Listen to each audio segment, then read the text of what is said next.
Hello à tous, j'espère que vous allez bien. Je vous retrouve aujourd'hui avec un sujet qui me tient énormément à cœur, encore et surtout qui est vraiment d'actualité parce que je veux vous parler de l'importance de se reposer. Pourquoi c'est un sujet d'actualité? Eh bien tout simplement parce que je suis une personne qui travaille beaucoup, qui met beaucoup d'importance dans le travail et du coup je fais énormément de projets en même temps et j'ai envie de tout faire en même temps.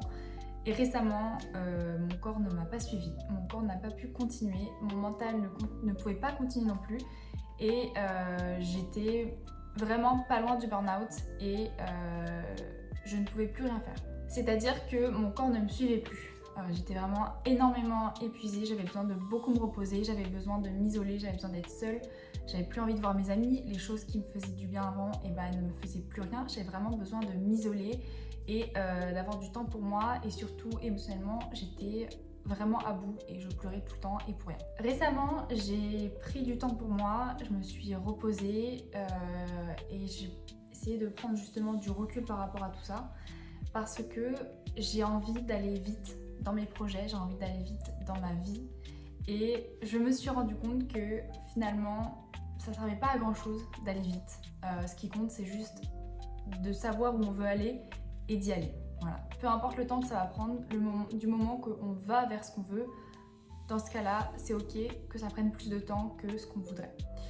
Parce que le problème, c'est qu'on est bombardé de partout, il faut faire ça, il faut réussir ça dans sa jeunesse, dans sa vingtaine, il faut avoir atteint ça, il faut avoir atteint ça. Et c'est vrai que moi, ça me mettait beaucoup la pression. Et vu que de base, je me mets la pression toute seule, j'avais envie de vraiment faire beaucoup de choses, beaucoup de projets et du coup j'acceptais tout, je disais oui tout le temps pour des projets externes et pour des projets autres qui sont personnels mais qui me tiennent aussi à cœur et donc je pouvais plus tenir quoi. Et je me suis dit mais en fait à quoi ça sert que ça aille vite si c'est pour se sentir mal derrière, parce que normalement c'est vraiment quelque chose qu'on fait pour justement que ça nous fasse du bien puisque c'est un projet qui nous épanouit à la base.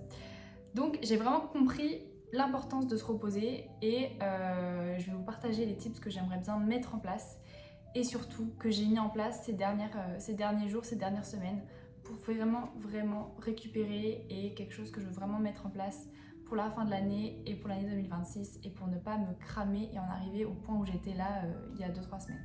Déjà, j'ai pris conscience d'une chose, c'est que le repos, c'est un outil de performance et c'est pas une perte de temps.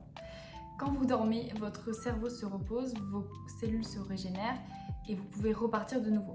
Mais si vous êtes tout le temps à fond, même si votre corps se repose, même si votre corps n'est pas fatigué, parce qu'imaginons que vous avez un travail comme moi, vous êtes beaucoup assis, votre corps n'est pas fatigué, mais mentalement vous êtes énormément fatigué et vous vous rendez pas compte que la charge mentale, ça épuise énormément le corps, le stress, le cortisol, ça épuise énormément le corps. Et après, vous ne pouvez plus rien faire. C'est complètement contre-productif parce que vous ne pouvez plus rien faire. Donc le défi là, ça va être vraiment de ralentir et d'intégrer une bonne fois pour toutes que le repos, c'est un outil de performance et ce n'est pas une perte de temps. Que c'est ok de prendre des moments pour soi, de prendre des jours pour soi, que ça ne va rien changer et que c'est ok en fait de se reposer, parce que je pense que je suis pas la seule dans ce cas-là. Mais je pense qu'on se met tellement la pression avec ce délire de productivité qu'en fait on se rend pas compte que c'est totalement contre-productif parce qu'en fait on se crame et pire on se dégoûte de nos projets qui de base nous tiennent à cœur. Prendre soin de soi également, c'est une preuve d'estime de soi parce qu'on se rend compte qu'on est assez important pour se dire je mérite de me reposer et je vais prendre du temps pour moi parce que je suis importante et je mérite d'être en forme pour mes projets et je me laisse tout le temps qu'il faut pour réussir à atteindre ces projets qui me tiennent à cœur.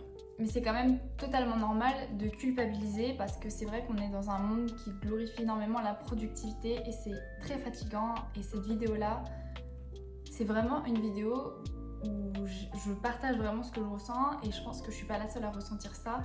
Et surtout, c'est un peu pas une vidéo conseil, mais c'est quelque chose que j'aimerais bien mettre en place moi. Donc si vous avez des conseils pour moi ou si vous ressentez la même chose, n'hésitez pas à me le partager parce que ça m'intéresse. J'ai envie de me pencher sur le sujet et de plus jamais me recramer comme ça.